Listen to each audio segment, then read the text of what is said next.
pesniški knjigi, tako tista z naslovom Magnolija, njena zgodba, kot tista z naslovom Žalostinke za okroglo zemljo, v svoji različnosti glede zunanje in notranje zgradbe, vseeno kar kličeta po primerjavi, saj gre v obeh primerih za podobno intonirano in zelo reflektirano poezijo. Obe se odlikujeta po tem, da sta si bodisi za središče, bodisi za izhodišče vzeli konkretni naravni bitnosti, ki v besedilih nastopata kot zunaj jezikovni entiteti. To je kot nekakšno zunaj tekstno oprijemališče, kot tisto, kar od zunaj navznoter določa razsežnosti časa in prostora. Pri stupici je to okrasno drevo, že v naslovu navzoča magnolija, pri Semoliču je to mačka upodobljena na naslovnici, s katere nas motri samo eno njeno oko.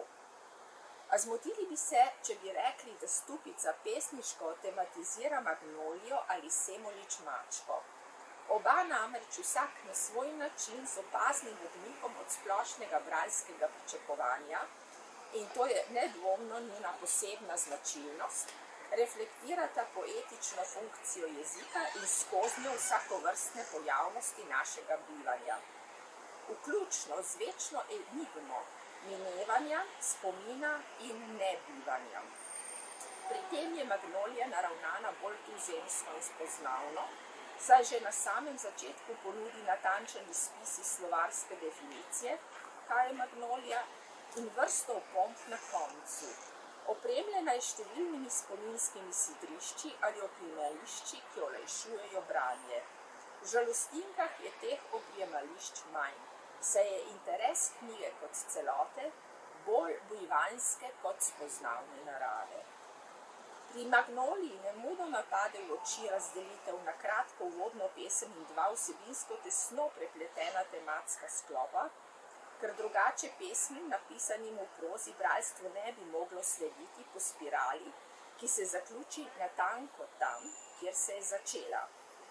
Morda je bila sreda, pravi pesnica, vendar se ta začetek, ki je v resnici konec, zdaj uresniči na neki drugi ravni, ki jo tudi vizualno domiselno določa stavek. Naslednje jutro bodo na sosedovem vrtu posadili magnolijo. Žalostinke se pojavljajo v navidez na ključnem zaporedju kot povsem samostojne enote, pisane v prostem verzu s kompaktno notranjo strukturo, ki od besedila do besedila precej variira, medtem ko logika njihovega zaporedja kar kliče po zahtevnem interpretativnem branju. Sklepati je mogoče, da je obe knjigi rodila želja po raziskavi določenega življenja, le da gre pri Magnoliji vsaj za dve, če že ne za več življenj, medtem ko Žalostinke pojejo o enem samem, čeprav prepletenem z drugimi življenji. Življenje, ki je prišlo že precej daleč. Verjetno je to razlog, da za Semoličev subjekt izjavljanja napoči trenutek, ko si zaželi videti svet skozi mačje oči, da bi ga misli ponesle ven iz koordinat znanega časa in prostora proti nedoločnim daljavam.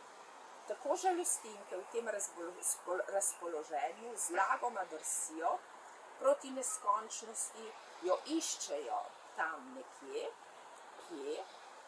tam, kjer se morje stakne soncem, kot pravi Rimbaud v pesmi Večnost. Ali kot zapiše Semolič, tam, kjer je svet videti kontinuum, v katerem se elementi stapljajo drug z drugim, ustvarjajo neskončno valovanje oblik in barv.